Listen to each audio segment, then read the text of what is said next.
But we begin tonight with a Melvindale police lieutenant hit with a slew of criminal charges that could send him to prison for years. Welcome to 7 News Detroit at 6. I'm Carolyn Clifford. And I'm Mike Duffy. Thank you for joining us. Now, the charges stem from 3 separate alleged assaults that were all revealed by the 7 investigators. For the last 8 months, 7 investigator Ross Jones has shed light on Lieutenant Matthew Furman's polarizing history with the department. From a string of lawsuits to allegations of excessive force and claims that he improperly tased people. And while Furman has withstood past efforts to take his badge, the charges announced today mark the biggest threat to his law enforcement career. 7 investigator Ross Jones has the latest on these major developments. When they talk about being tough on crime, sometimes that means being tough on criminals. Today, Lieutenant Matthew Furman is accused of being a criminal after Wayne County's prosecutor authorized charges stemming from 3 separate alleged assaults dating back the last 4 years. Can you tell him to calm? Can you tell him? I said hands on the roof! Stop or you will get tasered! When I tell you to do something, you do it! End of story! 2 of the incidents involve use of a taser. In July of last year, Furman stopped Dracar Williams for driving around traffic barricades.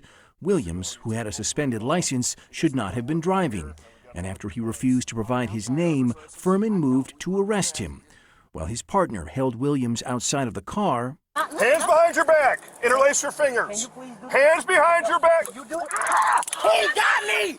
Furman began to tase him repeatedly. You take up! Stop! Nothing! Stop! Furman said Williams was uncooperative, that he was fearful he could have been carrying a weapon. After Williams was handcuffed, Furman would be seen arguing with him again.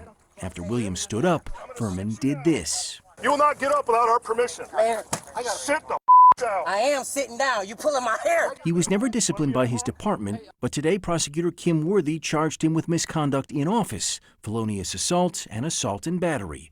We spoke with Williams today. I told him, you're going to lose your badge over this. No, I'm not. He was confident. You gonna lose your badge. I ain't gonna lose but you're gonna lose your freedom because you get to go to jail today, mother. But it's because of you that they did something. So if it wasn't for you actually looking into something, they wouldn't have never found it. Morning. Lieutenant Furman, Melvindale Police Department. He would also be charged over this stop from 3 months earlier when Furman pulled over a vehicle that was already parked. Alicia Cook and her 2 daughters were sitting outside of a school while Cook waited to drop off her 11-year-old at cheerleading practice. When Cook didn't provide her license and registration, Furman tried to pull her from her vehicle, and after she resisted, he took out his taser and fired. You're gonna be tasered! Help out! Out! Out! The charges that would be filed against Cook would be dismissed, and today she is suing Furman and the department for how she was treated. I was terrified from you. You terrified me. You scared me. You scared me. Furman was not disciplined by the department. I am grateful that they, taking the time to say, hey, this person's actions was not okay. We're going to do something about this. Today, we spoke with Alicia Cook. My daughter that I was taking to school, she's in a mental hospital today, so his actions caused a lot of pain, but I do forgive him. Watch his door. The earliest charges stem from this 2021 police chase. The suspect had stolen a vehicle, police said, after striking an officer. And after his vehicle crashed, the man fled on foot before officers surrounded him. As officers tried to subdue the man, a Dearborn officer's body cam caught Furman repeatedly stomping on the man's leg. Another can be heard warning that cameras are rolling. Cameras all around, guys. The Dearborn officer reported Furman's actions to his supervisor. Furman said the man was resisting, and he used the stomps as a form of pain compliance. He was not disciplined by Melvindale, but was charged by the prosecutor today.